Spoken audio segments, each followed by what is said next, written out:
La noche es perfecta para pensar cómo queremos vivir el día que amanece.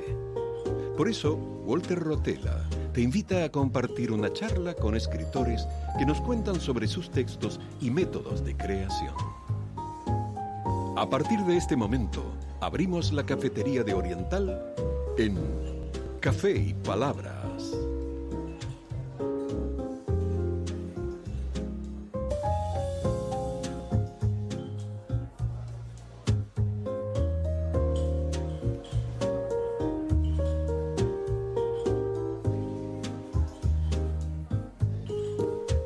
Bienvenidos, ingresamos al espacio-tiempo de Café y Palabras, donde cada sorbo inspira una nueva conversación. Estamos en Radio Oriental 770, amplitud modulada. Quien les habla, Walter Rotella, les agradece por estar allí acompañándonos cada sábado. Nos pueden escuchar también vía internet por la web de Radio Oriental, accediendo a la pestaña Radio en Vivo.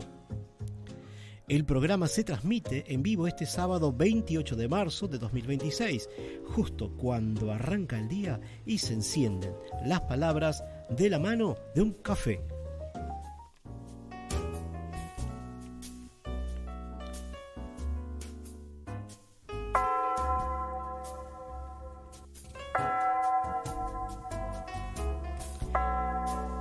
La grabación del programa Café y Palabras se sube a los sitios de iVoox, Spotify, Amazon Music, TuneIn y a YouTube.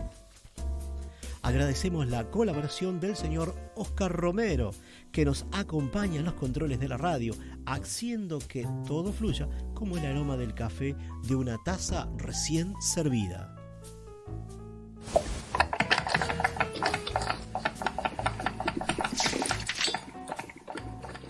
Nos contactan por mensajes al número de WhatsApp 092-770-770 y a este programa lo pueden seguir por la red social Instagram @Café y Palabras 2025.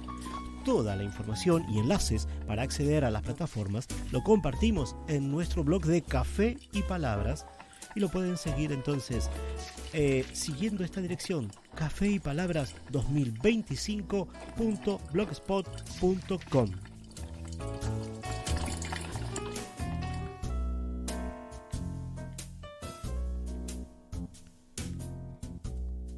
En este programa 53 iniciaremos con la columna del profesor licenciado Gastón Sosa Michelena, al que se tituló El cine de ayer y de hoy. El amor por el cine para disfrutar con nuestros oídos, que nos propone hoy un recorrido breve de estadística de premios, Oscar y semblanza de turismo como viaje y cine. Después tendremos la sección de la entrevista con el escritor de origen cubano, Eldis Paratute Benavides, quien es uno de los compiladores del libro Infancias Invisibles, libro que conocimos el sábado pasado en este mismo programa y cuya presentación en público se realizó ese mismo día en horas de la mañana en el espacio Colabora. En un momento más estaremos conversando con Eldis Paratute sobre este tema y también sobre su obra literaria personal. Casi sobre el final, nuestra columna Análisis Literario de la Biblia y, de ser posible, como siempre esperamos, nos gustará compartir audios de escritores leyendo sus textos en el espacio que designamos poco a poco como la voz del autor.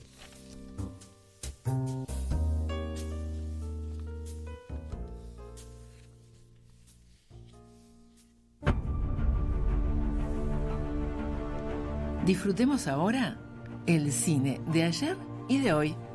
La columna del profesor licenciado Gastón Sosa Michelena. El amor por el cine para disfrutar con nuestros oídos.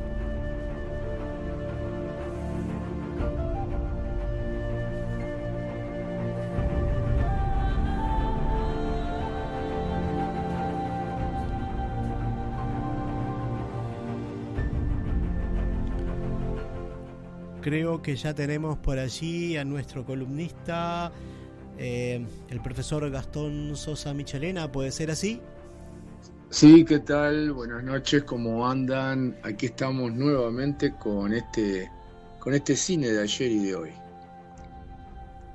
qué alegría tenerte nuevamente, Gastón, por acá, compartiendo placer. Esto, ¿no? Este amor por el cine para disfrutar con nuestros oídos, que realmente para ti, me consta, es un verdadero amor, ¿no? Sin duda, un placer preparar estos encuentros, estos programas y disfrutar junto a la audiencia, que espero que de alguna manera nos lo hagan saber y que hagan sus pedidos, sus sugerencias, en este recorrido del cine de cosas que han surgido, sobre todo en el siglo XX. Ya hablamos en el primer programa del siglo XIX, con los albores, con los primeros inicios. Y bueno, y hoy vamos a hablar un poco de algunas peculiaridades, simplemente algunos datos de los Oscar, que son el premio mayor de la cinematografía de la Academia de Estados Unidos. Vamos a usar el término americanos en este caso y en esta oportunidad. Ajá. Para aquellos que son de Estados Unidos. Y nos vamos a centrar un poco en algunas peculiaridades de los Oscar y si los uruguayos han estado por ahí revoloteando en la cinematografía de Hollywood, por lo menos. Y después vamos a hablar algo sobre turismo. ¿Te parece? Me parece excelente, Gastón, así que estamos acá prontos, estuvimos toda la semana esperando este momento. Muy bien. Bueno, los premios Oscar son de la Academia y son de un conjunto de personas vinculadas que tienen su sistema de promocionar el cine como una cosa empresarial, parte del capital, en el cual uno puede tener ciertos desacuerdos si realmente el mejor cine se está viendo ahí o no, pero no podemos estar ajenos, ¿verdad?, a determinadas cosas. Entonces nosotros hoy vamos a nombrar algunas cosas peculiares. Por ejemplo, las películas más galardonadas en la historia de los Oscar han sido Ben-Hur, del año 59, ajá, Titanic, del 97, El Señor de los Anillos, El Retorno del Rey, 2003, con 11 estatuillas. Luego Lo que el viento se llevó, célebre film del 39, una menos, 10, El último emperador, tiene 9. John Ford, director proclive al cowboy, al far west, pero también de otro tipo de cine, ajá, se ha llevado Oscar. Director. En la actuación está Daniel Day-Lewis, el actor con más estatuillas, 3, y la mujer Meryl Streep, esta notable figura también por esos espacios. Entre las directoras más galardonadas aparecen estas 3 mujeres con el Oscar a la mejor dirección. Catherine Bigelow, en el 2010 con The Hard Locker, Jane Campion en el 22, The Power of the Dog, y Shelley Shaw en el 2021 con Nomadland. Resulta que esta mujer, Shelley Shaw, es la directora de la película que comentamos en el programa anterior, que es Hamnet, con N. Ajá. No Hamnet, sino Hamnet. Y resulta que fue de la que nosotros justamente comentamos. Shelley Shaw es la directora, junto a Catherine Bigelow, son las 2 galardonadas mujeres de los Oscar en la dirección. En el caso de esta Shaw, con una película llamada Nomadland. Pero la destacamos porque esta mujer, Shelley Shaw, es la directora de la película Hamlet, que en el 2025 en los Oscar, que son en marzo del 26, dan la estatuilla a la actriz que se lleva el Oscar de dicha película, que es Jessie Buckley.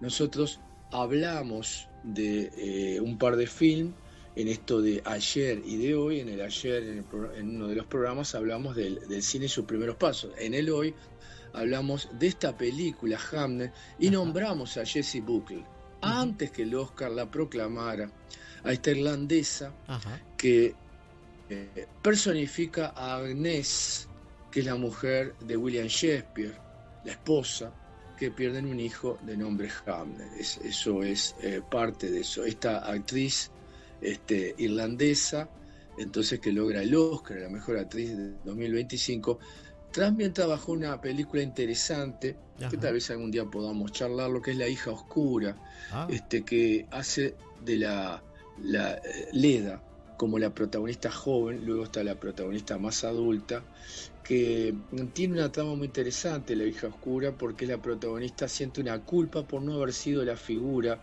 que la sociedad patriarcal le dicta como norma, y agobiada por la crianza exigente y aficiante de sus hijas, decide tomarse un espacio y un aire, y ahí se da esta película tan peculiar con estas figuras. Ahora, una cosa, ¿hay algún uruguayo, no tanto en el Oscar, pero que haya tenido alguna presencia, aunque sea simbólica, en el Hollywood? Pues yo voy a nombrar a tres: Álvarez, Richetto y Dressler. Claro. Resulta que Federico Álvarez, director y guionista montevideano, hijo del periodista Luciano Álvarez, ha hecho algunas interpretaciones en la dirección cinematográfica extraordinarias y se ha ganado un lugar en Hollywood. ¡Qué bueno!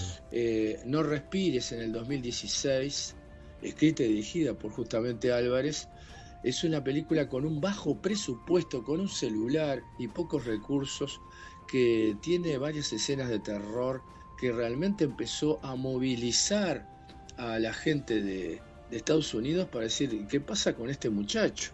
Claro. Ataque de pánico, en el 2009, es un cortometraje donde muestra ataques de robots gigantes y naves extraterrestres que invaden Montevideo, todo en base a la tecnología. En el 2024 dirigiría, y hasta ahora está en esos procesos, Alien Romulus, que es una saga de Alien. Ese es Fede Álvarez, un hombre uruguayo que vive por aquellos lados. Qué bien, qué lindo, qué buen dato. Una mujer, María Noel Richetto, nuestra bailarina, en el Cisne Negro 2010, hace la escena de baile. La principal actriz es Natalie Portman, israelí. La que podría sacarle el puesto a ella es Mila Kunis, ucraniana. Y cuando se da el baile no es ninguna de estas, porque estas son actrices, no bailarinas. El director contrata a María Noel Richetto, a nuestra uruguaya, y ella aparece en el Cine Negro por breves segundos, pero bien, mostrando todo el arte de lo que puede ser. Y ya que nombré esas dos y sus nacionalidades, dije una israelí, una ucraniana, la que hace de madre es Winona Ryder, americana, y Richetto, uruguaya. Así que hay 4 nacionalidades en 4 mujeres que están en esa película. Y un poco para finalizar esta parte, Diarios de motocicleta 2004, del brasilero Walter Salles, es una película biográfica basada en diarios del Che Guevara, y protagonizada por Gael García Bernal junto a Rodríguez de la Serna, que es ese dúo de estudiantes de medicina que viajan por América. Pues bien, fue ganadora del Oscar a la mejor canción original 2005. ¿Y quién aparece ahí? Jorge Dressler, al otro lado del río, con un premio internacional. ¿Qué te parece? Qué bárbaro. Muchas veces se dice que es un país chico, sin embargo, es un país con mucha potencia, ¿no? Es decir, con talentos, ¿no? Claro que sí. Claro que sí. Y bueno, y el Uruguay ha sido también espacio de locaciones de cine de otras películas. Tren Bala, Pitts, donde aparecen escenarios como Atlántida y como La Ciudad Vieja. Y cuando se han hecho algunas películas cubanas, se ha hecho el falso espacio de estar en Cuba, el malecón cubano, con nuestra hermosa Rambla. Que disculpen los brasileños, o más grande del mundo está en Uruguay. Qué bien, como bien. La Orla, como ellos le dicen. Claro, pero qué bien, ¿no? Es decir, que Montevideo tenga esas posibilidades y bueno, que poco a poco cada vez más hay más gente formada técnicos y que bueno, se puedan usar las locaciones no solo de Montevideo sino del interior también, porque Uruguay lo que tiene es eso, con ¿no? lindos territorios. Y un dato curiosísimo también donde aparece Uruguay, peculiarmente, una película que se llama Dañado 2024 del Donough, en donde por ahí aparece un asesino, un malvado, que anda por Escocia haciendo de las suyas. Entonces un detective de otro país va a buscar a este maníaco. En una de las escenas, que dura más o menos 18 segundos, este policía entra al dormitorio donde hubiera estado por ahí hace unos minutos este criminal, y empieza a revisar todo. Y entre las cosas que revisa en esta película, Dañado 2024, abre un cajón de la mesa de luz y encuentra un pasaporte que es uruguayo, un pasaporte de Uruguay, y cuando lo abre dice el nombre de este maleante, Martínez, nacido en Uruguay. Mira. Bueno, no es una persona, no es para ganar un Oscar, pero el Uruguay está presente hasta en esto. Claro. ¿Qué tal? Sí, qué cosas interesantes nos traes, qué aportes muy, muy interesantes, donde hemos visto varias cosas, locaciones, actores, Sí, cantantes, bailarinas. sí. Bueno, en este último caso, el que hace de maleante es un actorazo, Samuel Jackson, nacido en Washington y también premio honorífico de los Oscars, ya que estamos hablando de eso, en el 22, Ajá. y de un premio de la Academia Británica del Arte que se llama BAFTA, con B larga. Ajá. En vez de NAFTA, es con B, BAFTA. Ajá. Es interesante también para la audiencia para saber que no solo los grandes premios están en Estados Unidos, en Europa vaya si lo hay, si lo hay en Italia, en España, y un premio muy reconocido de la Academia Británica es el BAFTA, y que como mejor actor de reparto le han dado a Samuel Jackson, y actor de El planeta de los simios, Star Wars, Iron Man, Capitán América, y en cantidad de películas del gran Quentin Tarantino, que algún día podemos también trabajar o charlar en cine de ayer y de hoy, porque es un tipo muy peculiar, ha hecho solo 10 películas, pero a cual mejor, maravillosas, mejor en un sentido de lo que él quiere aportar. Uno ve mucha sangre y violencia, pero es para hablar de la paz, hablar de otra cosa, se ríe de eso y lo hace de una manera muy particular, será para otro espacio. Pero si te parece, pasamos para rematar un poco la idea del turismo. Perfecto. Bien. El turismo, nosotros lo manejamos con el internet, desplazamiento temporal o voluntario, sino que se traslada. Ajá.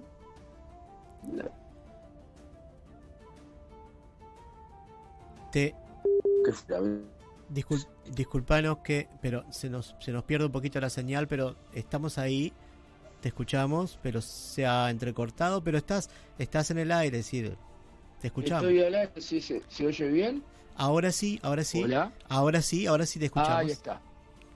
Bueno. Entonces repetimos un poco la idea, por si se fue un poco del micrófono. Bien. Que el turismo lo manejamos como un concepto que aparece de la Real Academia, como un desplazamiento temporal por algún motivo del lugar, el entorno, territorio habitual donde uno vive, se va a otro lugar por negocios, por amor, por ocio, lo que fuese.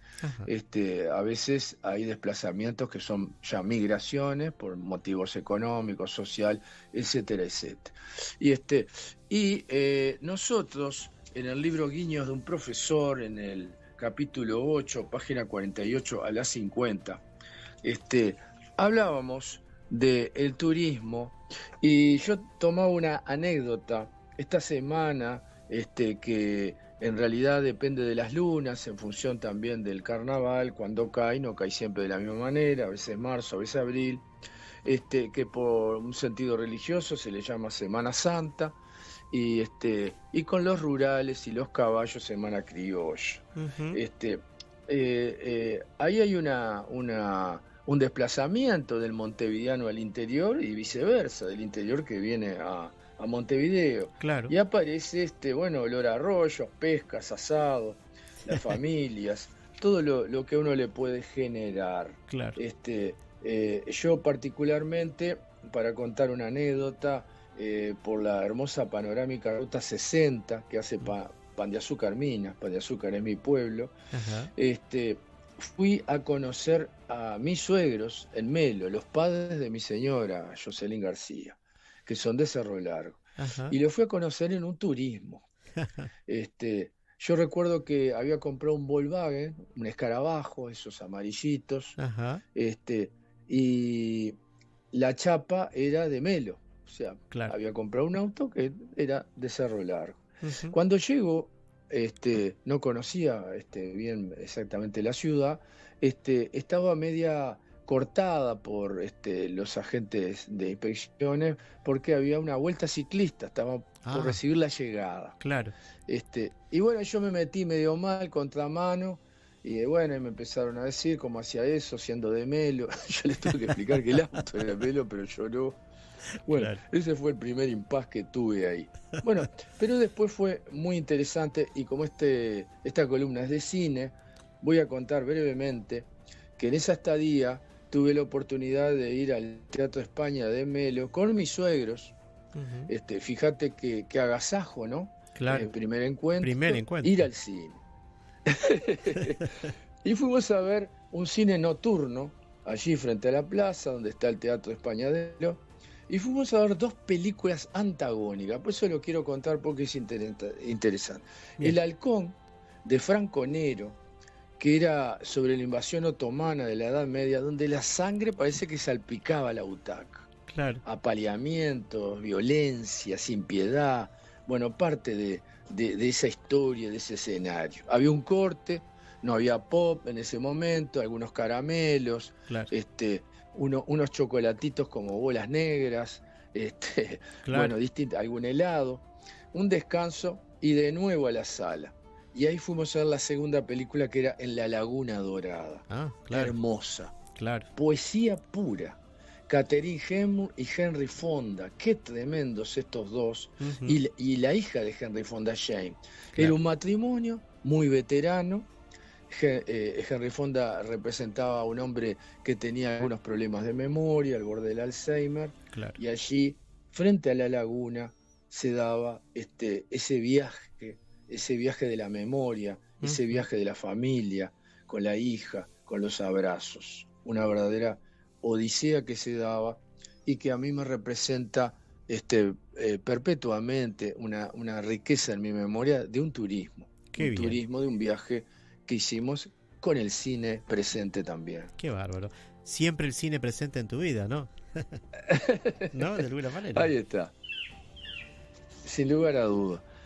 Bueno, en otra oportunidad seguiremos con Guiño de un profesor y hablaremos de alguna película como La mirada de Ulises, de Theo Angelopoulos, que habla del viaje, la única manera de descubrirme a mí mismo. Rodar un film es también una manera de viajar al interior de uno mismo, hacer claro. Un turismo pero adentro de uno mismo.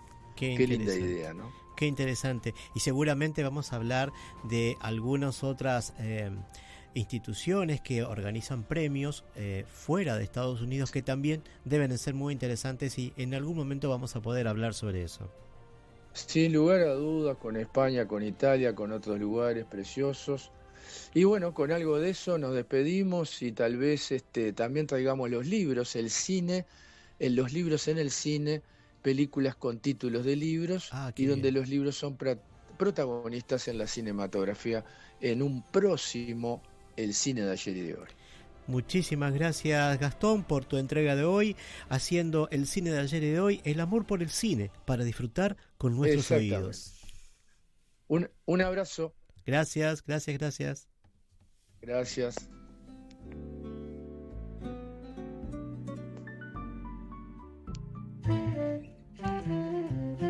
Esto es Café y Palabras. En la noche de Oriental.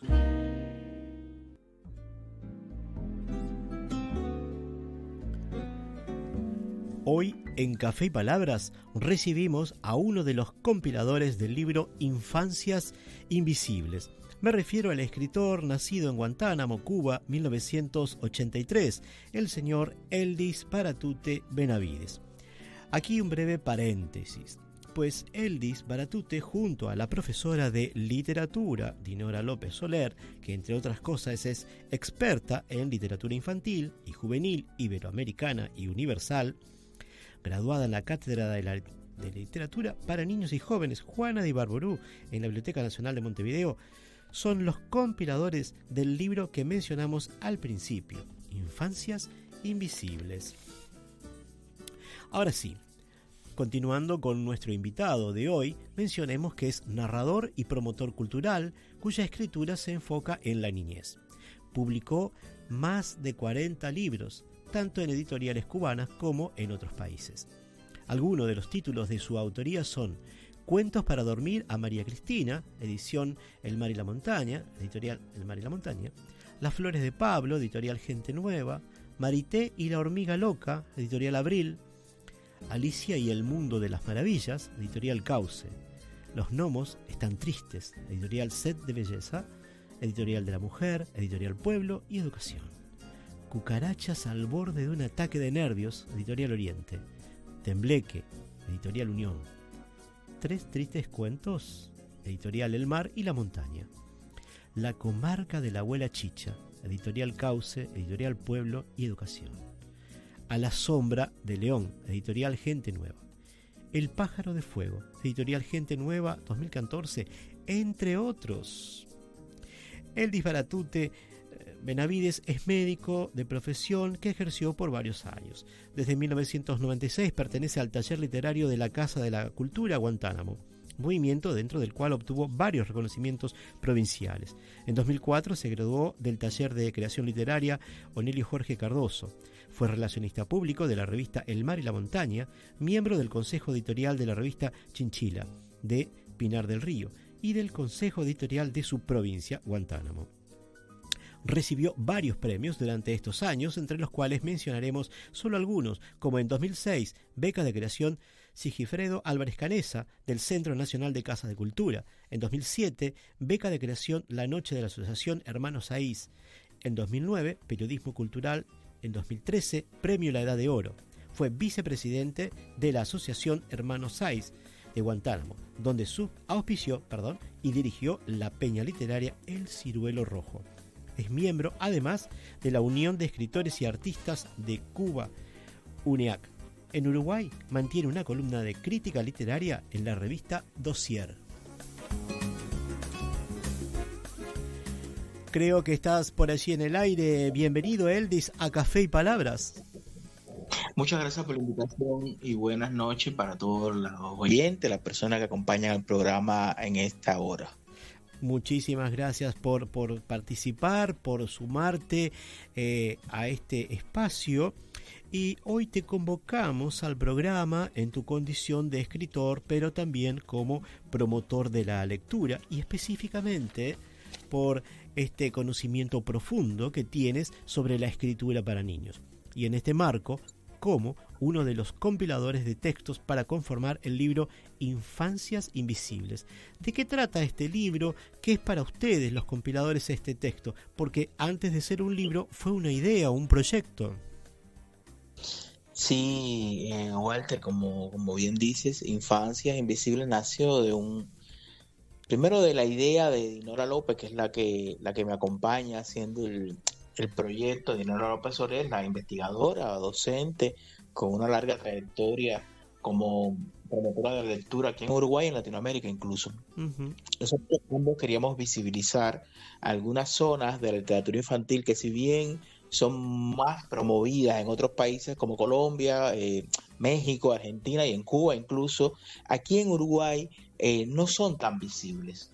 O sea, hay investigadores y críticos que lo llaman en ocasiones los costados feos de la literatura infantil, a partir de que son cuentos o poemas incluso, porque también hay una tradición en la poesía, ajá, en la que se tratan temáticas sociales relacionadas con el crecimiento del niño y la relación del niño con la familia, con la sociedad, con el medio que lo rodea, con el ecosistema que rodea al niño, y que muchas veces pensamos que no, el niño está ajeno de eso, pero realmente no está ajeno, porque por más que tratemos de en la casa tenerlos en una especie de urna de cristal, el niño está en relación con otros niños en la escuela, con los maestros, con amigos del barrio, con la familia, incluso dentro de ese hogar, con las propias dinámicas familiares que a veces no son tan felices como nosotros quisiéramos que fueran. Claro. Y hay un movimiento muy interesante ya de hace muchos años en varios países de Latinoamérica, presentando cuentos y poemas para niños, adolescentes y jóvenes con estas temáticas, no tan así en Uruguay. Eso era lo que primero nos llamaba la atención, como investigadores los dos. Y decidimos hacer esta selección de cuentos, primero con cuentos que abordaran la discriminación hacia la comunidad LGTB, LGTB+. A ver, primero pensarlo desde la discriminación o también desde el descubrimiento, porque sabemos que tampoco se llega a la adultez y un día te levantas y dices, mira, me gustan las personas del mismo sexo, o yo no soy una persona heteronormativa, o sea, eso tiene un proceso de transición. Exacto. Queríamos también abordar ese descubrimiento. Yo había hecho una antología en Cuba hace algunos años que se llamaba Mariposas en el Estómago, por el mariposeo ese que te da cuando uno se enamora, que abordaba así una selección de cuentos de todo lo que se había escrito sobre ese tema en Cuba hasta ese momento. O sea, con cuentos incluso desde la década de los 70. Bien. Y acá con esa idea quería hacer una antología con ese tema. Se me hacía difícil porque evidentemente no es un tema de mercado, no es un tema que venda, y apareció la convocatoria del Fondo Mariel de la Intendencia. Qué bien. Claro, el Fondo Mariel empuja, facilita la creación de proyectos que estén transversalizados por temáticas como la LGTB, como la inmigración, la discriminación racial, la discriminación a la mujer, temáticas sociales. Y convoqué a Dinora, que le pareció la idea interesante. Empezamos a hacer un proceso de investigación con buscando voces que habían tocado esos temas, y pensamos hacer una antología y presentamos el proyecto del Mariel, pensando que era una especie de convocatoria que solo se concursaba y ya. Bueno, ellos hicieron una especie de preselección de, no sé, 30 proyectos, y ahí empezamos a pasar un taller que teníamos que ir todas las semanas a la Intendencia. Un taller que nos sirvió muchísimo, nos dieron muchas herramientas y nos abrió un poquito el espectro. Y ya no queríamos solo tocar la temática LGTB, sino también la emigración como un fenómeno social importante que padecen las infancias. Qué bueno. Y la discriminación étnico-racial hacia las personas afrodescendientes que también padecen las infancias. Sí. Incluso hay ocasiones en que tenemos niños que son descendientes son afrodescendientes, sí, son migrantes, y están de alguna manera vinculados con la comunidad LGTB. Y ese libro queríamos que tocara todos esos temas, y ahí empezamos a buscar autores que hubieran tocado los temas o algunos que se atrevieran a tocarlos, hasta tener 10 cuentos, porque la antología tiene 10 cuentos, la compilación realmente es una compilación. Y después se nos ocurrió no trabajar con un ilustrador, sino con 10 ilustradores, uno para cada cuento. No, fue una tarea complicada. Tal forma, el libro tiene 10 cuentos y tiene 10 ilustradores, cuentos de autores uruguayos, nacidos en Uruguay, y cuentos de autores de otras nacionalidades que estuviesen viviendo acá. Hay autores cubanos y una autora... No, hay autores cubanos y uruguayos. Igual hicimos con los artistas de la plástica, con los ilustradores. Hay una argentina que vive acá, hay uruguayos nacidos, hay cubanos que están acá, e incluso hay algunos cubanos que están allá. Y ahí quedó el libro, y al final tiene una guía de ejercicios para que los mediadores de lectura puedan acercar el libro a las infancias, tengan herramientas para acercar el libro a las infancias, si bien pensamos que son temáticas no comunes dentro del panorama de la literatura infantil uruguaya. Claro, porque el libro no se vende. El libro va a llegar No. a los... Esa es una pregunta que tenía. El libro no se va a vender, el libro va a llegar a las comunidades, pero a distintos lugares. Contanos un poco cómo es eso. A ver, eso fue también una decisión que Dinora y yo tomamos. Si bien estábamos haciendo un libro que ya nos habían dado un fondo, porque el fondo Mariel lo que hace es darte un presupuesto para que concretes el proyecto, Ajá, pensamos que no era justo después vender el libro. ajá. Entonces lo que decidimos fue, bueno, el fondo fue para hacerlo e imprimirlo, Ujú. y decidimos hacer un grupo de presentaciones con mediadores de la lectura y que ellos se volvieran multiplicadores de ese contenido. Qué bien. Eh, yo creo que cada ejemplar que llega a la mano adecuada puede volverse un multiplicador importante, ¿no? Claro. Y vamos a estar presentando el libro en zonas puntuales, no sé. eh, Primero lo hicimos en el Espacio Colabora el día 21 de marzo Sí. con los autores e ilustradores, pero queremos hacerlo en el MUMI, Ajá. por la temática de la emigración, el Museo de Sí. la Movilidad y la Identidad. Ujú. Queremos hacerlo en una escuela donde hay muchos niños inmigrantes. Bien. Queremos hacerlo en el Castillo Rodó con las bibliotecas municipales, Qué bien. con las bibliotecarias municipales. Claro. Queremos hacerlo en algún lugar que destine la NET, que Educación nos ayude. Ujú. Queremos hacerlo también en la Feria del Libro. Queremos hacerlo en un barrio periférico donde esté una comunidad afrodescendiente, en Ujú. el centro LGTB, o sea, en zonas en donde tenga un impacto real, Claro. y que el mediador de la lectura adulto se convierta en un multiplicador y realmente un mediador con el papel que lleva para las infancias. Claro, claro. Qué bárbaro, qué hermoso proyecto que no termina con la publicación del libro, sino que recién empieza, ¿no? Porque todo esto que me estás contando es una cosa que viene de ahora en más. Esa presentación que hicieron el 21 fue solo el principio, y que bueno, tuvimos acá la oportunidad con Dinora de presentarlo, de que al día siguiente iba a estar el libro. Tenemos además el gran privilegio, Café y Palabras tiene el gran privilegio, no solo de que, por un lado, hoy te tenemos en esta entrevista, sino que Dinora es columnista y nos estuvo presentando el libro la semana pasada, y que otra columnista del programa, Virginia Gutiérrez, es una de las escritoras convocadas para este libro. Es decir, es un gran orgullo para nosotros como programa, que nuestros escritores estén así haciendo tantas cosas. Es muy interesante, es muy interesante. Sí, además el cuento de Dinora es muy interesante. Uh-huh. De Dinora, no, de Virginia. Dinora es la Uh-huh. investigadora, pero Virginia, el cuento de Virginia es muy interesante. Lo recomiendo, y para mí fue un descubrimiento, porque si bien yo investigo también lo que pasa en la literatura uruguaya, cada día voy conociendo nuevos autores, y descubrir a Virginia fue interesante para mí, y ese cuento es de los mejores cuentos del libro. Es un cuento que recomiendo muchísimo, porque además es un cuento muy difícil y ella encontró la manera de amoldar una temática. De hecho, ella fue una de las que toca el tema del descubrimiento de esa adolescente que se descubre, Claro. Que está enamorada de una persona de su mismo sexo. Claro, Entonces, claro. complicado el tema, Claro. y Virginia supo hacerlo muy bien realmente. Qué bueno, qué bueno. Tú eres uno de los escritores que participa también del libro y tienes una larga lista de textos para niños publicada. ¿Qué características tiene en general el cuento para niños?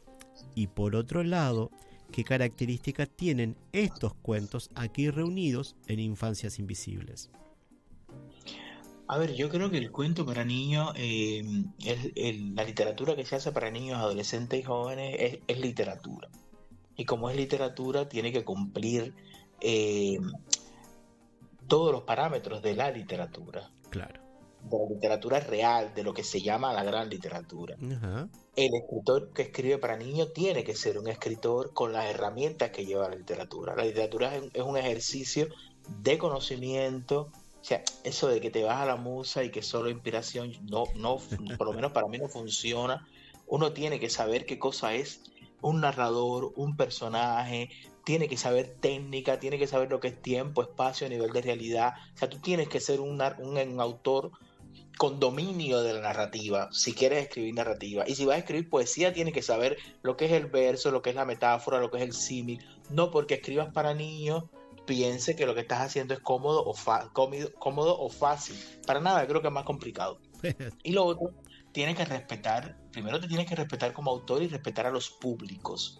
Yo no soy un autor que piensa en un público determinado. Ujú. Laura Recalde, que fue la presentadora del libro el día 21, ayer me decía, yo creo que en el libro podían haber trabajado el tema de las edades. Y yo le decía, no, porque yo no pienso en las edades. Yo Bien. escribo y ojalá quisiera que todos los escritores para niños trabajaran por ahí. Yo escribo y siempre va a haber un público para ese lector. Claro. Porque la edad psicológica del lector no está de la mano con la edad física. Tú puedes tener 10 años y leerte un libro de alguien que se supone que es para alguien de 30 años. Exacto, o puedes sí. tener 40 años y disfrutar de un libro que se escribió por un niño de 5 años. O sea, Claro. esa es la edad del lector que no tiene nada que ver con la edad física. Ujú. Entonces, primero eso, conocer, tener conocimiento de cómo se escribe.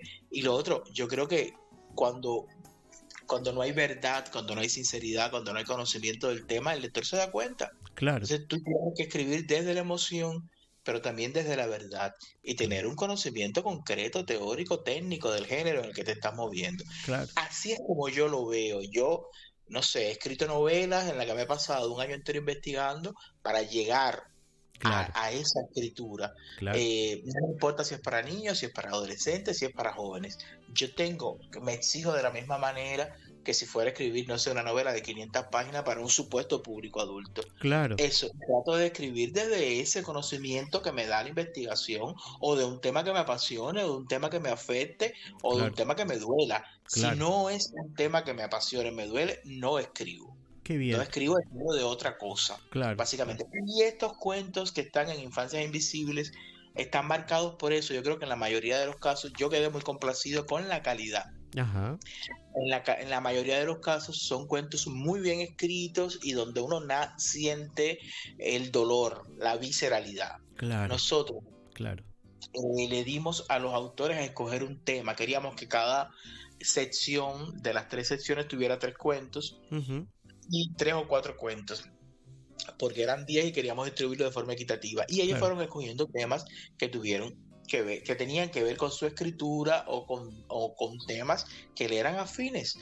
Y el último que quedaba por llenar el hueco lo escogí yo. Dije, bueno, mira, yo al final me toca escoger lo que quede, porque para eso soy el anfitrión. Ajá. Y entonces me tocó un tema que sí me tocaba un poquito de lejos, que era la discriminación étnico-racial. Ajá. Porque yo he escrito mucha literatura sobre el tema LGTB. Sí. Como migrante, por supuesto, me quedaba también un poco cómodo ese tema, pero Claro.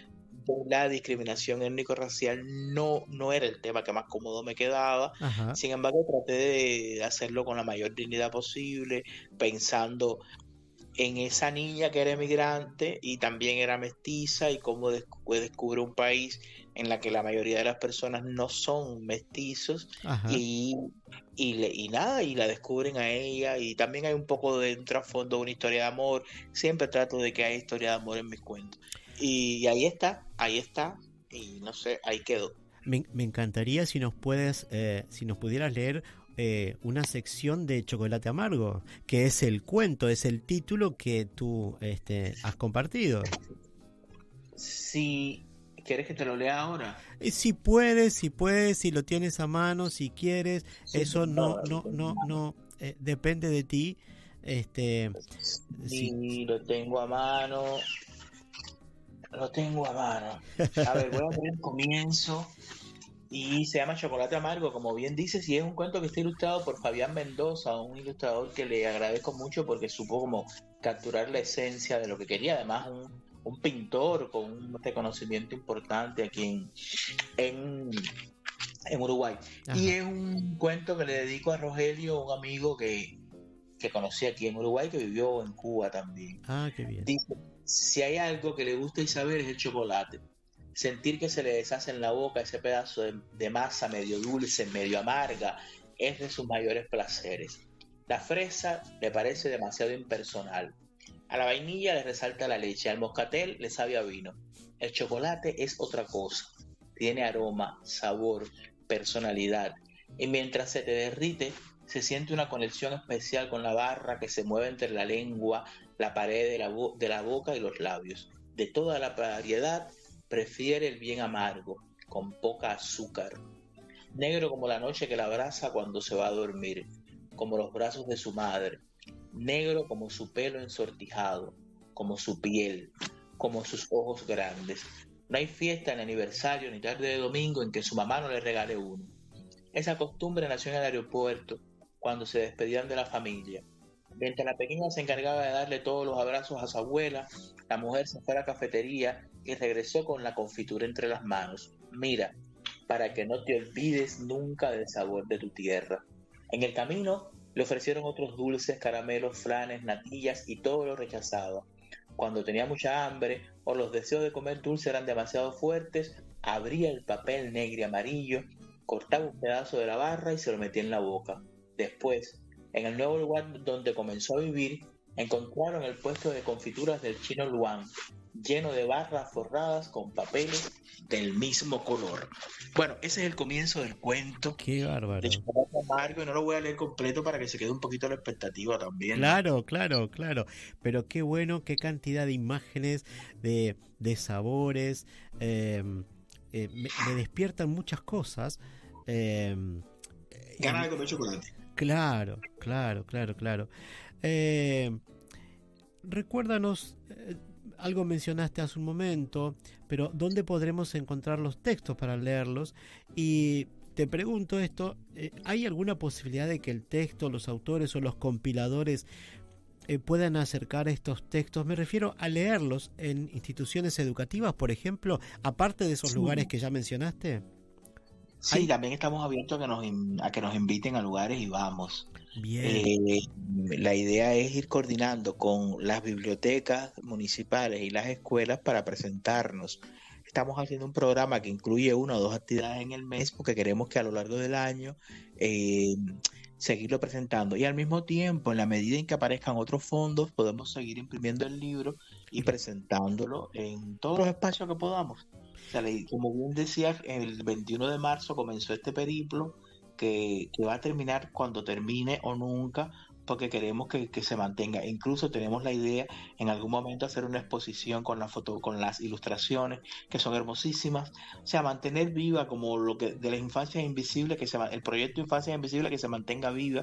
Claro. Y que sea más que una antología o una compilación de cuentos, sino que es un proyecto cultural en el que se sumen otros proyectos u otras personas que quieran sacar de la invisibilidad esas infancias. Qué bueno. Entonces nosotros vamos a publicar en el blog de Café y Palabras, correspondiente a esta entrada de este programa de hoy, algún dato, seguramente algún enlace a Facebook de tu cuenta y también el de Dinora, para que la gente pueda contactarse a través de esos medios, instituciones educativas que quizás quieran conocer un poco más sobre este libro, sobre este trabajo que ustedes han hecho. Y bueno, entonces esa es la forma, es decir, es el medio que Café y Palabras pone a disposición de la audiencia, el blog donde siempre volcamos la portada del libro, información, lugares donde se puede conseguir, y en este caso, como no se vende el libro, sí información de contacto con ustedes, los compiladores, para que se pueda presentar en, por ejemplo, instituciones educativas u otros lugares. Qué interesante eso, que se pueda seguir difundiendo este material. Quizás desees agregar algo en relación a este libro en particular, Infancias Invisibles, y que de repente no te haya preguntado. Yo no lo he hablado con Dinora, pero también a partir de eso que estás diciendo, pudiéramos, alguien que quiere el libro, se lo mandamos digital también, no tenemos problema. Qué bien. Yo creo que sería bueno, si la idea es difundir los textos, las imágenes, porque no solo son una apoyatura importante de las ilustraciones. Yo creo que pudiéramos hacer eso también. Si a alguien le interesa, se lo mandamos. Bien. Me pongo de acuerdo con Dinora y ya, y lo lee. Y también es otra puerta que se va abriendo y nosotros no tenemos problema con eso. Y otra cosa, decir que se lean el libro, básicamente, que ahí están, que participen como mediadores los adultos con las actividades que están y con las propias, que puedan generar las dinámicas del hogar, de la propia lectura, que tengan dudas y que pregunten, y que si los niños tienen más dudas sigan preguntando, y que se acerquen no solo a este libro, sino a autores importantes de Uruguay que tienen un espectro de temas que no son solo los que más se venden en el mercado, no sé, Horacio Cavallo, Sebastián Pedroso, Virginia Mórtola, son autores que tienen un trabajo muy interesante y que va más allá de lo que yo llamo la mariposa que se posa en la rosa, o sea, del verso sencillo, de la metáfora como muy evidente, muy con mucho sonido, pero también tenemos que buscar las historias y los poemas que emocionen, más allá del sonido, más allá del ritmo y la musicalidad. Entonces, bueno, nada, que Infancias Invisibles sea la puerta para eso, y que ojalá ayude a que niños y adultos puedan encontrarse en estas historias, porque también va de eso, ¿no? De uno encontrarse en medio de historias que no está acostumbrado a encontrar en la literatura que se hace para niños, adolescentes y jóvenes. Claro, ahí está el rol del mediador, ¿no? Que es el que muchas veces es el que decide qué lectura va a hacer el niño, y entonces eso es importante. Apelamos entonces a ese lector adulto que se pueda acercar, conocer este libro Infancias Invisibles. Quisiera detenerme un momento en tu obra, en tus trabajos de creación literaria. ¿Cuándo surge en ti esa inquietud por la escritura y cuándo nace la escritura para niños? No, yo empecé escribiendo muy joven. En estos días me han preguntado un poco de eso. No sé, yo me descubrí siendo un adolescente, transcribiendo lo que escuchaba en la televisión en libretas, y yo creo que por ahí ya estaba el germen de lo que iba a hacer. Y siendo muy, no sé, con 13 años, empecé un taller literario en mi provincia, en Guantánamo, que es una provincia que está en la parte oriental de Cuba. Y un taller de adultos, porque no habían talleres infantiles, que bueno, después sí nacieron los talleres infantiles. Y publiqué mi primer libro en el año 2005, hace 20 años. Publiqué mi primer libro, yo tenía 22 años. Y de ahí para acá no he dejado de publicar. O sea, bueno, todos los años 2, 3 libros, siendo un niño, un joven, evidentemente lo más cercano que tenía era la literatura para niños. Yo creo que fue instintivo que esos primeros libros salieran para niños y adolescentes, y ya después me di cuenta de la importancia que tiene el escritor para niños en la sociedad, y de la necesidad que tenemos de construir, de ayudar a formar seres humanos con sensibilidad, con humanidad. No soy de los que cree que nosotros los escritores tengamos una responsabilidad educativa, formativa, didáctica en las nuevas generaciones. Yo creo que eso le corresponde al maestro. Cada uno tiene que cumplir un rol en la sociedad, y eso le corresponde al educador. Yo tengo una responsabilidad formativa y educativa desde lo emotivo. Si yo logro que esos lectores se emocionen, lloren, rían, se pongan tristes o alegres con lo que yo estoy escribiendo, entonces yo estoy haciendo un buen trabajo. Porque la idea es que se emocionen, que abracen un poco la emoción, que abracen la parte más humana que tenemos. Y bueno, si eso pasa, ahí sí estoy haciendo lo que me corresponde. Entonces después me di cuenta de eso, lo concienticé y dije, bueno, hay tanto para escribir para las infancias que para qué voy a dedicarme a otra cosa, y no he dejado de hacerlo desde entonces. No sé, desde el 2005 para acá creo que todos los años he publicado 2 o 3 libros. Y son 40, no son pocos. Tengo varios libros, sí. Y soy un investigador nato. También me gusta la investigación. En Cuba hice varias antologías de cuentos para niños, con varias temáticas. Bueno, y recién llegué aquí, mira, y apostamos por este libro intranquilo y desobediente, y salió. O sea que evidentemente mi trabajo como investigador va a seguir, y eso yo lo agradezco, ¿no? Qué bueno, qué bueno. ¿Cómo llegas a publicar tu primer libro? Quizás durante la 15ª Feria Internacional del Libro de Cuba en 2006, con el texto Cuentos para dormir a María Cristina. Ese fue mi primer libro. Él salió en el 5, claro, se presentó en la feria en el 6. En Cuba desde el año 2000 hay un proyecto muy interesante que se llama Editoriales Risograph, que en todas las provincias, bueno, en primer lugar, la industria editorial no es como acá, es una industria editorial subvencionada por el Estado totalmente. O sea, no hay editoriales privadas, no hay, o sea, todo de cierta manera no, todo depende del Ministerio de Cultura, y todas las editoriales son estatales. Claro. Y un proyecto del 2000 en que cada provincia tenía su editorial. O sea, yo evidentemente con 22 años y siendo un perfecto desconocido, no podía publicar en una gran editorial en La Habana. Claro. Pero en Guantánamo aparece ese editorial, yo estaba muy joven, pero ya estaba empezando a escribir, bueno, y presenté atrevidamente mi libro a ese editorial y lo aprobaron y bueno, nada, salió y fue como abrir la puerta para que después pasaran otras cosas con mi literatura. Claro. No creo que sea un gran libro, porque es un libro de comienzo, evidentemente, pero fue el libro que me abrió las puertas y es el libro que más he publicado en el extranjero. Si bien yo creo que es mi peor libro, es el libro que más he publicado fuera de Cuba, a partir de que sí es un libro que se rige un poco por lo que hoy quiere el mercado. Claro. Es un libro que yo no volvería a escribir. Ajá. Ni siquiera lo leo, no puedo leerlo evidentemente, pues salgo corriendo. Sin embargo, es el libro que más se ha publicado fuera de Cuba porque sí, de cierta manera, siendo un joven de 22 años, muy verde, con pocas herramientas, eran cuentos muy naif, pero son cuentos que hoy comulgan muy bien con lo que quiere el mercado y se venden bien. Entonces eso me pasó con Cuentos para dormir a María Cristina. En Cuba se publicó mucho, después se publicó en el 2007, después se publicó en el 2009 y después se publicó en el 2011, creo. Pero no, es un libro que no ni remotamente se parece a lo que soy hoy. Qué bueno porque esa mirada de nunca parar de crecer, eso me parece muy interesante. Digo, porque lo que estás diciendo es estoy parado en otra parte y bueno, eso está bueno, es decir, nunca dejar de crecer, nunca dejar de apostar a hacer algo más, como tú decías al principio, la investigación permanente, ese trabajo concienzudo para poder lograr un producto, llamémosle así, no importa que se venda o no, pero producto como algo elaborado a conciencia. Eso me parece muy interesante. Según estuve leyendo, tienes cierta preferencia por abordar en tus textos problemáticas sociales como la locura, el alcoholismo, el fraccionamiento familiar, que fueron tabú en la literatura infantil en Cuba y asumo que en el resto de Centro y Sudamérica también. ¿Es así? ¿Cuáles son esos temas que buscas visibilizar?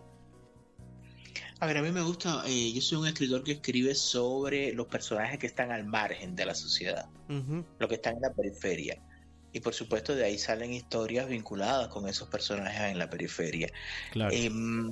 No solo con las infancias, también escribo mucho sobre la tercera edad. Me apasiona también, pero no de la clásica abuelita que hace dulces y abanica al nieto. No, porque las abuelas son diversas, están las que están en situación de calle, están las que hacen dulces, están las que beben alcohol, están las que se enamoran o tienen, no sé, han tenido 100 novios y es maravilloso eso. O sea, de eso también yo escribo, de ese personaje que la gente no quiere escribir mucho, ¿no? Claro. O lo ve y se tapa los ojos, no sé, por eso he ido como en casi todos mis libros aparecen personajes de ese tipo. Ahorita mencionaste Cucarachas al borde de un ataque de nervios, que es un libro también muy viejo, yo lo publiqué en el año 2008, y eran cucarachas almodovarianas totalmente, claro. Que veían el mundo de otra forma porque vivían al margen exactamente de la sociedad. Claro. Y esto provoca que tenga una visión distinta. Yo creo que el mismo hecho de ser un insecto que la gente no quiere, ya te está marcando una marginalidad ahí, ¿no? Claro. Por eso elegí la cucaracha. No sé, escribí una novela sobre un niño que es testigo de Jehová. Que de cierta manera también son personas que están al margen porque son minorías, porque son un poco incomprendidos, y era un tema que a mí me quedaba lejos. O sea, yo no practico la religión de Jehová, pero bueno, llevaba investigación, todo lo que te comenté que hago, y bueno, salió la novela. Hace poco escribí un libro sobre un cuento sobre un niño que es Iyabó. O sea, el proceso ese de el tránsito de una persona que no es religiosa y se convierte en la religión yoruba, que si bien la religión yoruba, que si bien es más común en los adultos, en los niños no tanto. Entonces el cuento va de ese proceso de transformación y cómo un niño lo puede asumir, que no es igual que como lo asume un adulto. Estamos hablando de la imposición. Ahorita te hablaba de los testigos de Jehová, ahora te hablo de los Yoruba. Imposiciones igual a los niños que en muchos casos no decidieron que querían eso, ¿no? Claro. Y como mucho, igual pasa con otras cosas que han, no sé, atravesado mi obra. El tema ese de la locura me gusta muchísimo a partir de que yo soy médico, a partir del conocimiento o la cercanía con pacientes psiquiátricos, me gusta mucho. Ajá. Pero básicamente yo creo que todo se traduce en algo tan sencillo como ser feliz o infeliz en la vida. Claro. Y eso está en mi literatura. Claro. O sea, el superobjetivo de mi literatura es la búsqueda de la felicidad. Básicamente yo creo que es eso, y que esos personajes que están al margen también merecen la felicidad y la están buscando. Claro. Mira, justo estaba recibiendo un mensaje en mi celular, pero también estaba antes en el celular de la radio. Dice: excelente el trabajo de Eldis, felicitaciones y gracias por los comentarios generosos. Virginia Gutiérrez, una de las autoras y columnista del programa. Un beso, gracias para Virginia, que ella sabe, yo creo que se lo dije ese día, el 21, que ya soy un admirador de ella y de su obra. Si fuese posible, me gustaría pedirte si nos puedes leer una sección de algún otro texto, de otro cuento tuyo, de otra obra, no de infancias infantiles. No sé si tienes algo a mano y que puedas compartirnos. Sí, bueno, estás abusando de mí, pero estoy cerca del librero, a ver si aquí tengo que ver algo mío. Perfecto. Sí, aquí tengo un libro. A ver, esto se llama, un libro que publiqué también en Cuba hace algunos años, se llama La sombra de un león, a partir de la canción de Joaquín Sabina. Ajá. Yo soy muy intertextual con la música, con las artes visuales. Sí. Y son cuentos de adolescentes. A ver qué te leo de aquí. A ver, Graffiti de amor. Este cuento se llama Graffiti de amor por un tema de un cantante cubano que se llama Carlos Varela. Ajá, bien, qué bueno poder conocer un poco más de Cuba a través de tus textos. Yo estuve viendo que hay algunos de ellos que están en una plataforma en Amazon, después hay alguna cosa más, así que eso lo vamos a estar compartiendo en el blog de Café y Palabras para que el público de Café y Palabras, el público de Radio Oriental pueda acceder a esa información y pueda conocer un poco más también de tu obra, además de esta de Infancias Invisibles. Bueno, ahí te voy a saltar. Ahorita te dije que iba a leer Grafitis de amor, ya te di el tip de que era una canción de Varela, pero no, voy a leer algo que se llama Cuento de amor partido en dos, con aire por el medio y varios finales. Bien. Nancy, parte 1.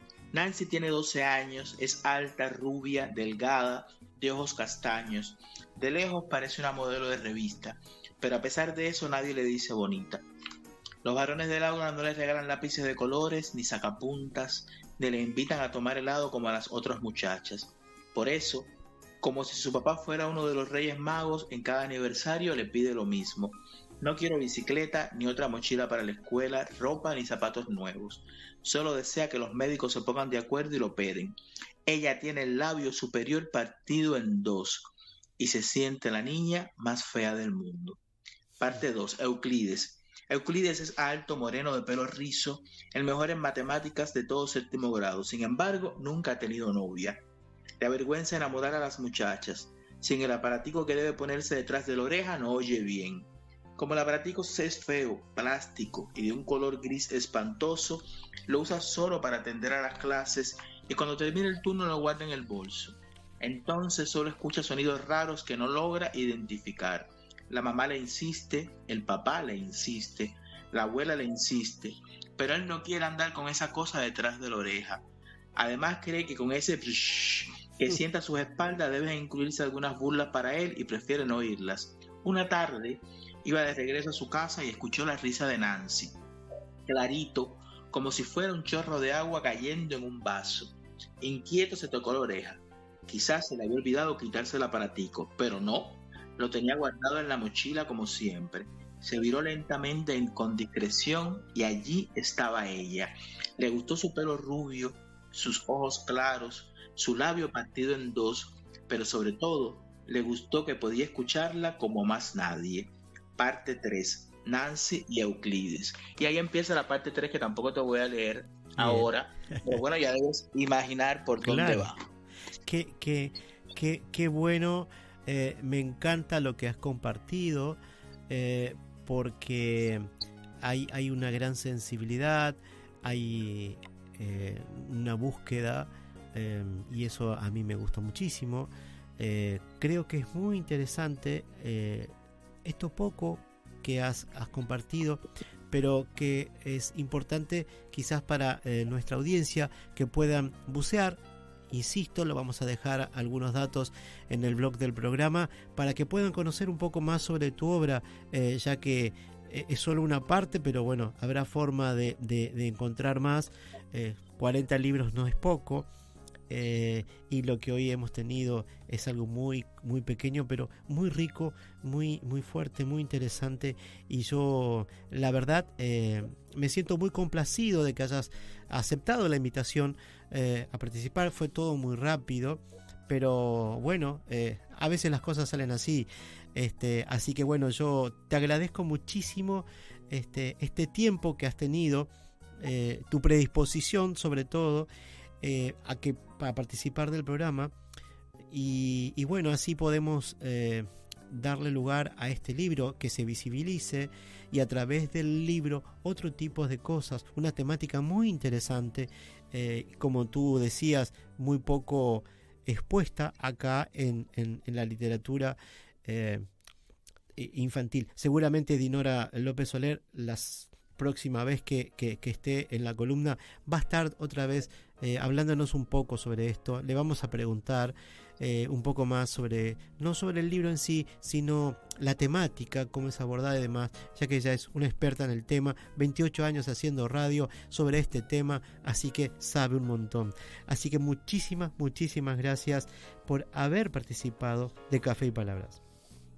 Bueno, muchas gracias a ustedes, realmente ha sido un momento grato y hermoso, y siempre es una puerta para que la literatura camine y llegue a las casas de los oyentes. Si leen el libro, ya yo voy a estar complacido, y si buscan los otros cuentos de Virginia, otros cuentos de Verónica, de Ignacio, de cada uno de los autores que está en el libro, pues nada, voy a estar realmente complacido. Muchísimas gracias por la invitación.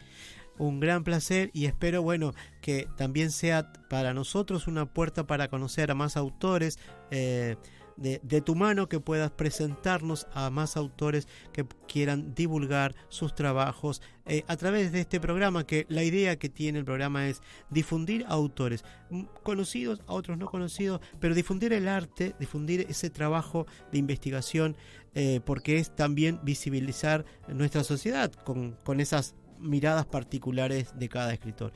Muchas gracias por haber participado de Café y Palabras nuevamente. Bueno, gracias.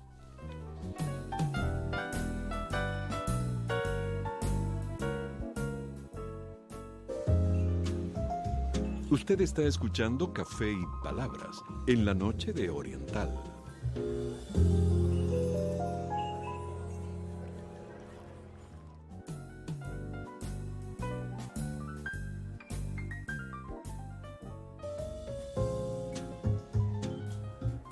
Momento de compartir la columna Análisis Literario de la Biblia, una mirada desde el punto de vista literario del libro más publicado en la historia.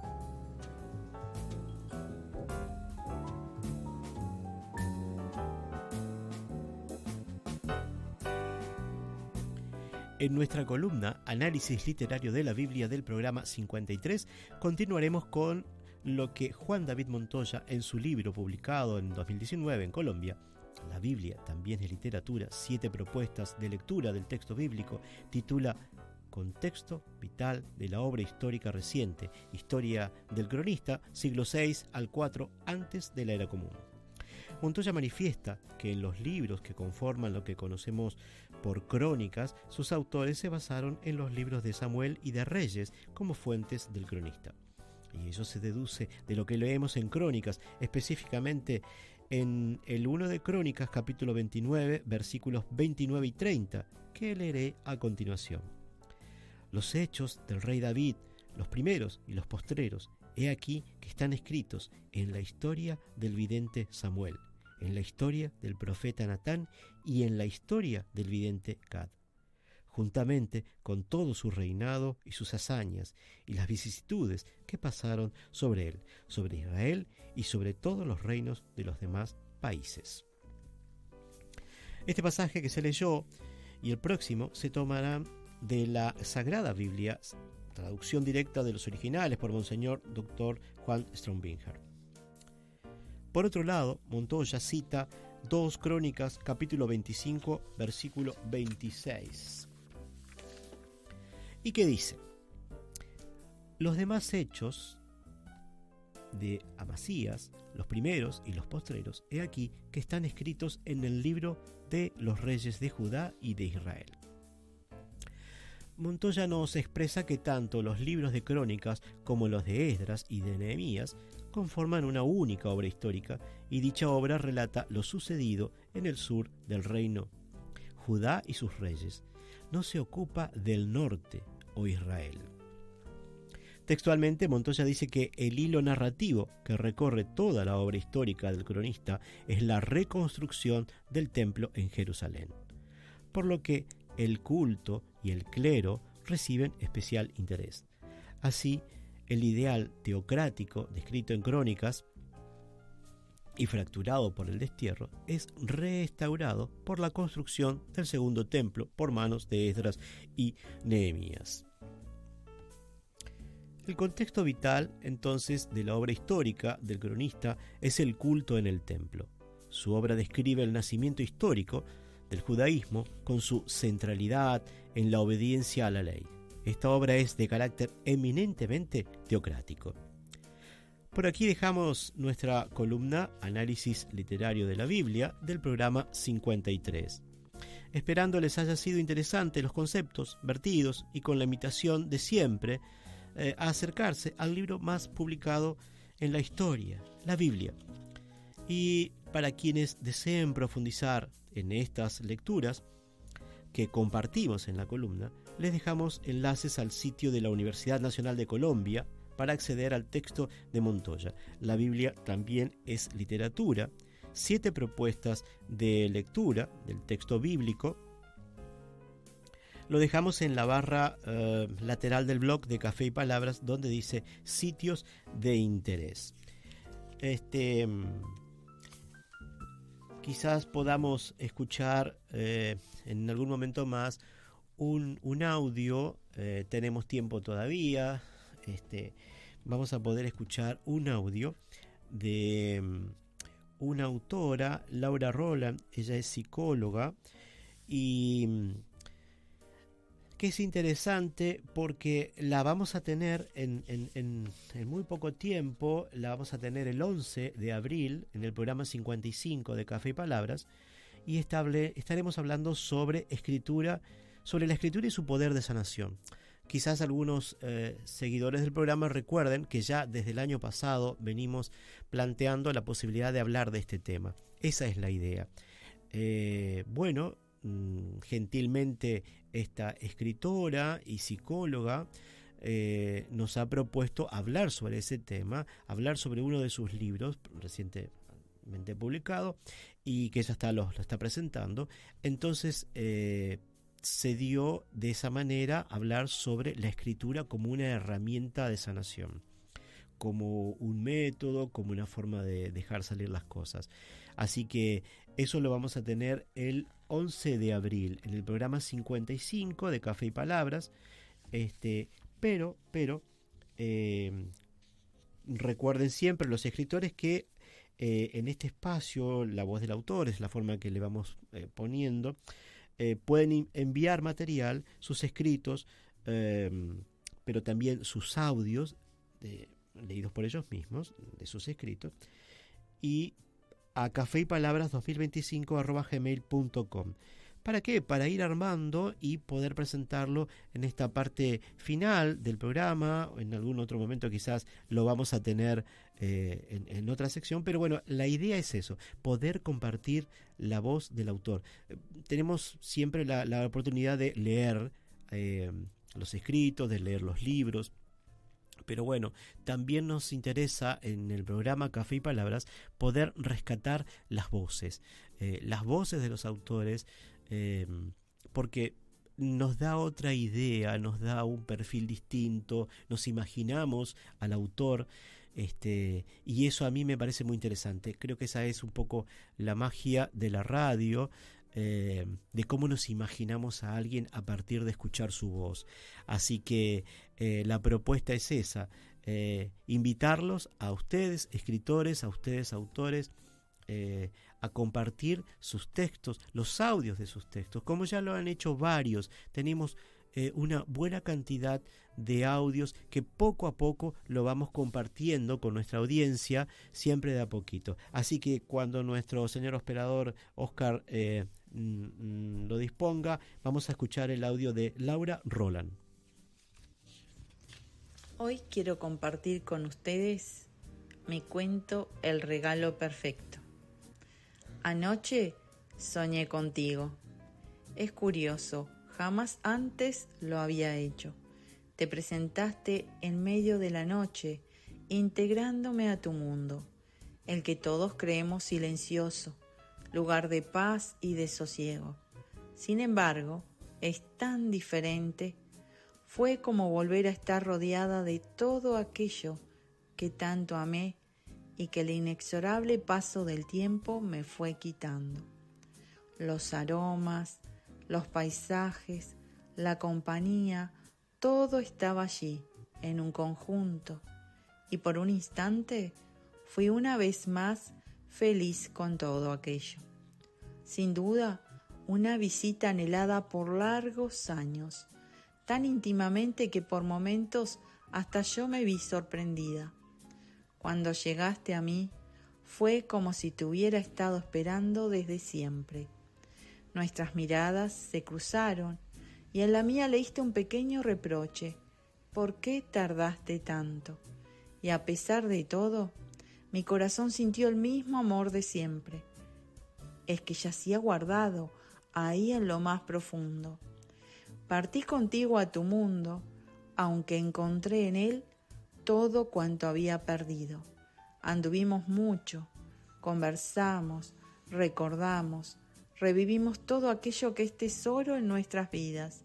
Sentí tu cariño, tu abnegado cuidado, tus manos junto a las mías, tu cálido abrazo, cuántas veces añorado. Fui una vez más la niña inocente a la que quisiste y protegiste tanto. Y me sorprendió el amanecer, ingrato, demasiado apresurado, cortando así mi viaje.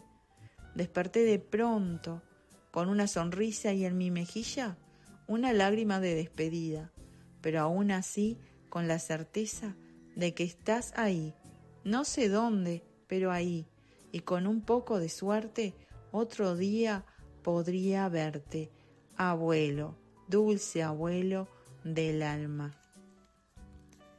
Bueno, espero les guste este cuento, es algo muy especial para mí.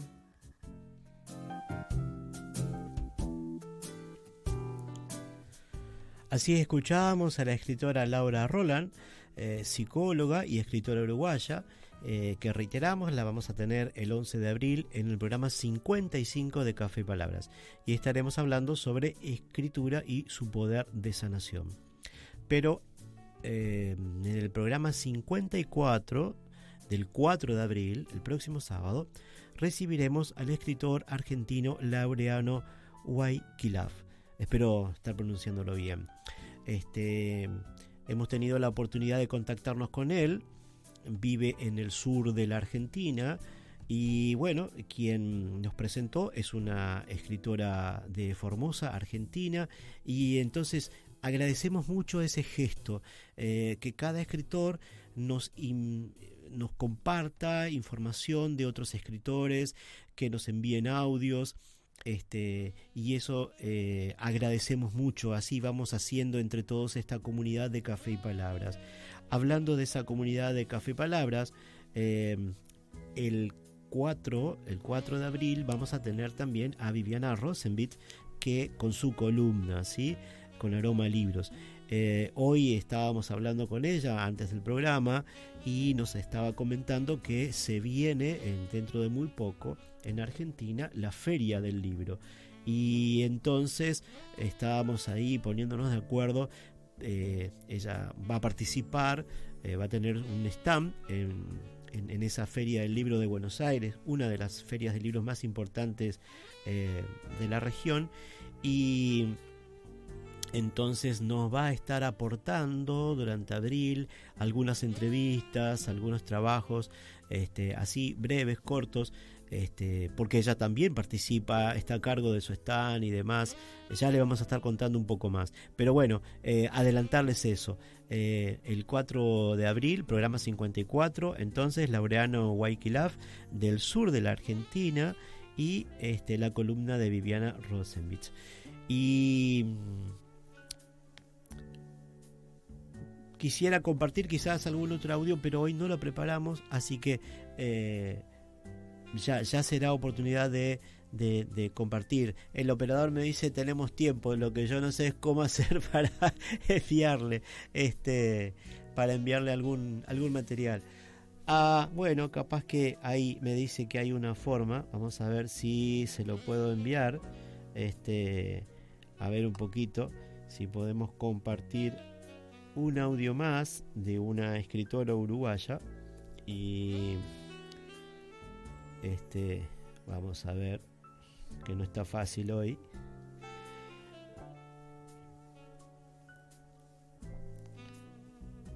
Solo si me dan un segundo más, a ver si podemos compartir un audio más de una escritora uruguaya que participó de Café y Palabras durante el año pasado, ¿sí? Es un lindo texto, un hermoso texto al cual le pudimos agregar algo de audio, de sonidos, algo que también hicimos con algún trabajo, algún texto de Virginia Gutiérrez, que en su momento lo vamos a compartir. Parece que sí vamos a poder escuchar este próximo audio, El joyero del tiempo, de Teresa Ramírez.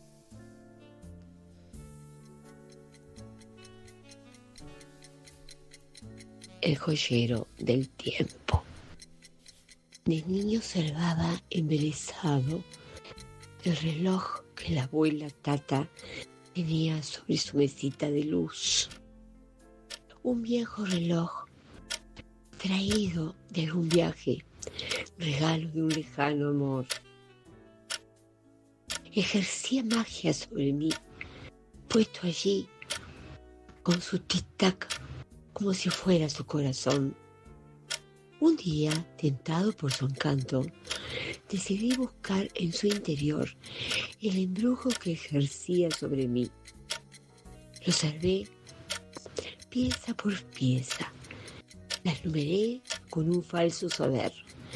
A, B, C, hasta que fue agotado el abecedario.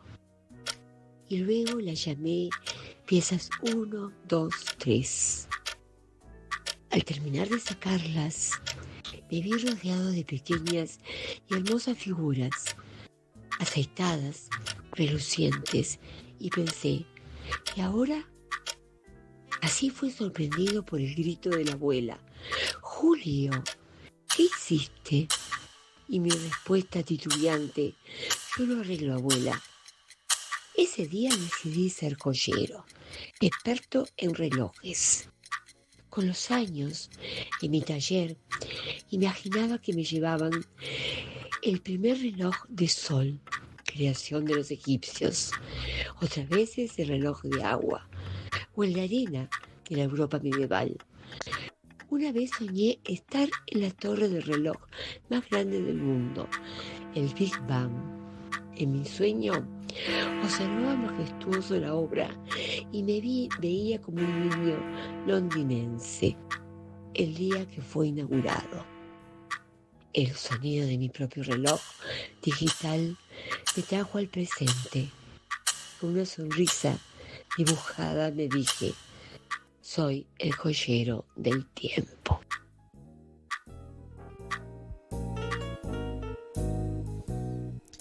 Y así, con la magia de nuestro señor operador, pudimos escuchar un audio más, El joyero del tiempo, de Teresa Ramírez. Es una escritora uruguaya que ha participado de Café y Palabras en una entrevista durante el año pasado. Y bueno, nos pareció muy interesante poder compartir otro audio más. Teníamos tiempo y bueno, se dio, así que bueno,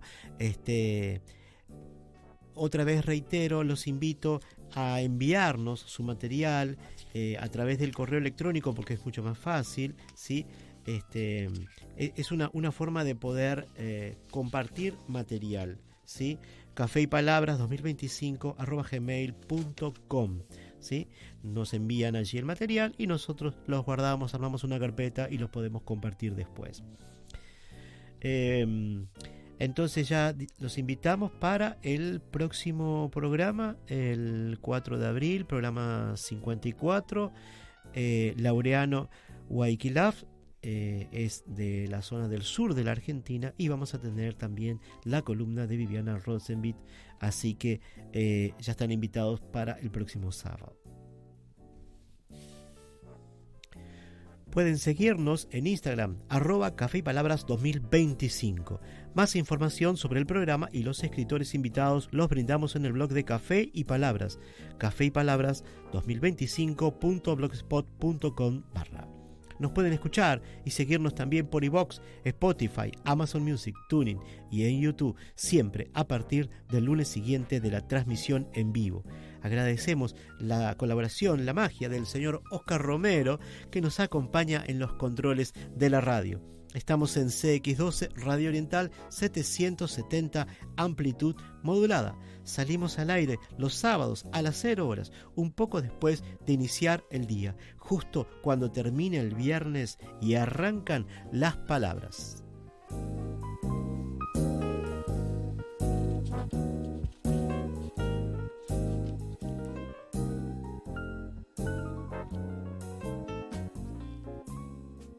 Si quieren, los invito nuevamente a buscar el blog de Café y Palabras, porque toda la información de cada uno de los programas está allí. Los del año pasado, los de este año, y allí también volcamos información sobre los autores, sobre los libros que ellos han publicado, en fin. Toda la información del programa la volcamos allí, y vamos a seguramente también compartir algo más que se viene con la Feria del Libro de Buenos Aires, y que Viviana Rosenbit nos va a estar compartiendo durante este mes de abril. Así que bueno, buenas noches, muchas gracias a todos. El café se terminó y las palabras se van apagando de a poco. Ahora es momento de preparar la cafetería para otro encuentro literario en Café y Palabras.